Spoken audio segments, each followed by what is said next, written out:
So this is our tutorial for the shape shading assignment. Here is our reference picture, and then there is your worksheet. I've already made the objects on there for you. I'm going to fold it in half because we're going to use two different mediums for this.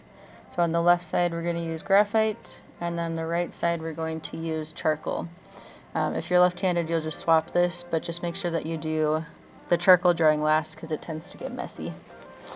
Okay, so to review some light theory here, we have our light source directed downwards. You always want to figure out where that is. Our highlight, which is the brightest, the light, the core shadow, reflected light, and the cast shadow.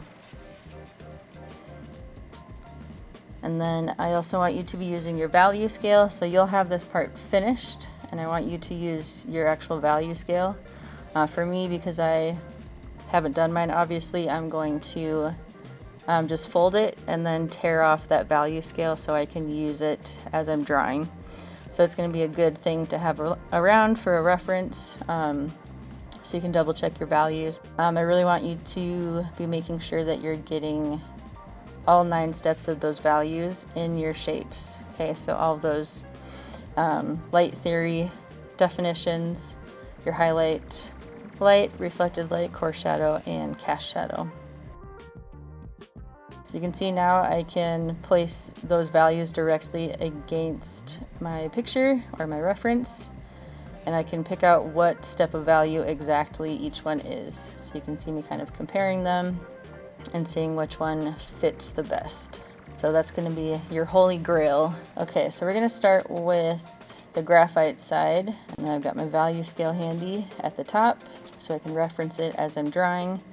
The drawing utensils that we're going to use are all of your graphite pencils, so you should have your 2H, your 2B, your 4B, 6B, and your HB.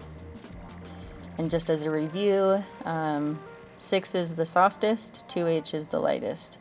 And then we've got our kneaded erasers. If yours is dirty, you're just going to knead it together, your blending stick, and then you should also have your pink pearl eraser with you.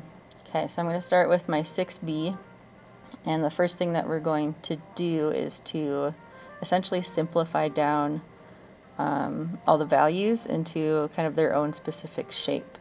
So to begin with our graphite, I'm going to look for the darkest value, so anything that is like between a 7 or a 9, I'm going to look for those and kind of block them down into their own shape, and then I'll start shading those in. And this is typically the way that we go about doing value drawings. You want to really simplify it into your darkest darks and your highlights, so just those 2 tones, and then you'll gradually kind of work your way in towards the center. Sometimes I'll block in like a middle gray just so I have those 3 points of reference to then blend out the rest of those shades.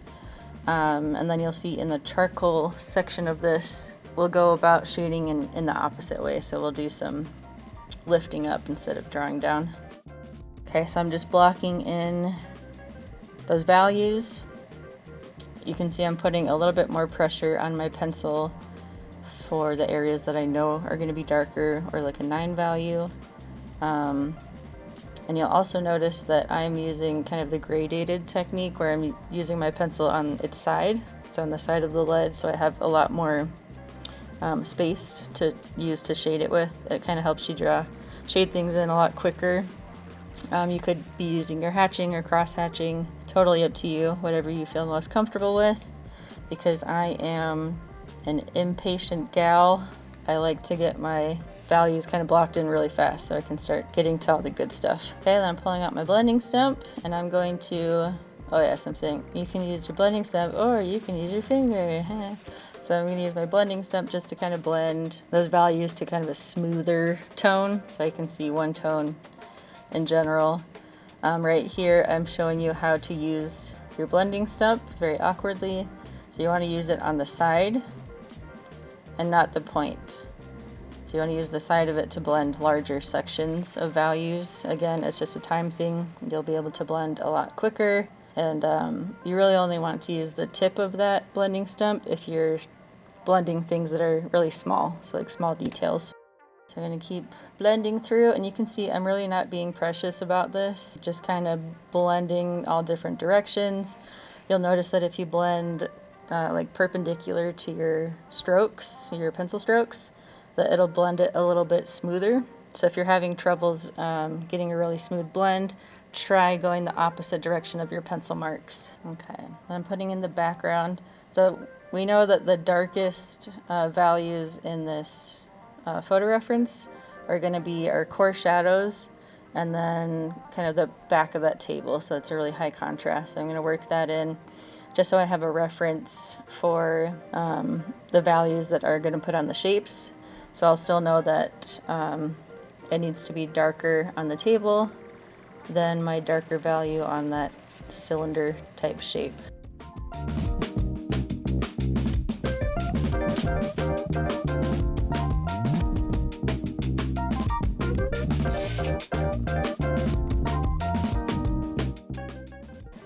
So in this section you can see I'm using kind of that hatching and cross-hatching technique where if I'm trying to get a value darker, I'll just start overlapping those pencil lines in a bunch of different directions.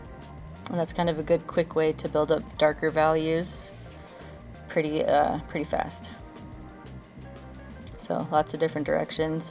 And again, because I'm still just trying to base in basic values, I'm going kind of quickly, it's really sloppy, and then I'll keep going and kind of refining it as I get closer to the end of this drawing. So now I'm going to start working on that front shape. I don't know what shape that would be. It's kind of like a D&D dice, if anyone remembers what that's called. Dodecahedron? Something. So now I'm just comparing directly to the values in my photo reference, and I'm deepening the values as I need to, and then I'll use my value scale to kind of compare and match those values so I know kind of what tone I'm looking for. So I can see that on the back left side where there's not a direct light source, it's obviously going to be darker, and then on the right side where that light source is hitting it, it's going to be lighter. So we still have that kind of light theory with our highlight, our core shadows, reflected light, and all that stuff. Then I'm just working on the back one there, and you'll see that I tend to kind of migrate from shape to shape. I kind of go all over, and that's just how my brain works. You'll find your own drawing system, like what works for you, and you'll figure out what you're comfortable with doing. Some of you might like completing one shape at a time. Some of you might like jumping from shape to shape, so it's really just personal preference. You can see how I'm manipulating my blending stump too. So using it on the flat side for larger areas of shading, and then I gradually kind of tilt it up to the finer point if I'm doing like detail work. And then this is a great trick for you guys to use. Since your blending stump is already going to get pretty dirty, it'll have a lot of graphite on it. I like to use that leftover graphite as, you know, additional values. So if I'm seeing that front part of that cylindrical shape, I'm going to use what's left over on my blending stump to just add more value to it, to deepen down the values. So it's kind of a nice hack. Now I'm using my HB and 2B. This is for my lighter values. So this graphite is much harder, so it's going to draw lighter. If you have your 4s and your 6s, anything that's a larger number, it's going to be a softer graphite. Again, I'm using my blending stump hack where I'm just using leftover graphite on that to deepen down the values, and then using my 2B and HB to get kind of those mid-tone and lighter values in. From this point forward, you're really just going to see what it takes essentially to do a value drawing. This is where the patient part comes into play. You're just going to be either adding in more values, so deepening down those values, or possibly lightening them up with your eraser. But it just takes layers and kind of layers and blending, adding more graphite, blending it, checking it with your photo reference, adding more if you need to, blending it. So it's just kind of that game of back and forth. And this is where you're really going to need to spend the most of your time, is in this stage where you're just really refining and finessing all those values.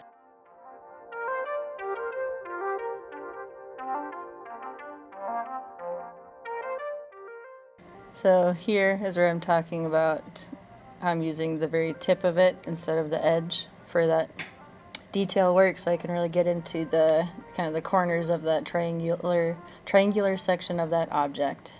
And again, you'll see me switch back and forth between pencils and blending stump.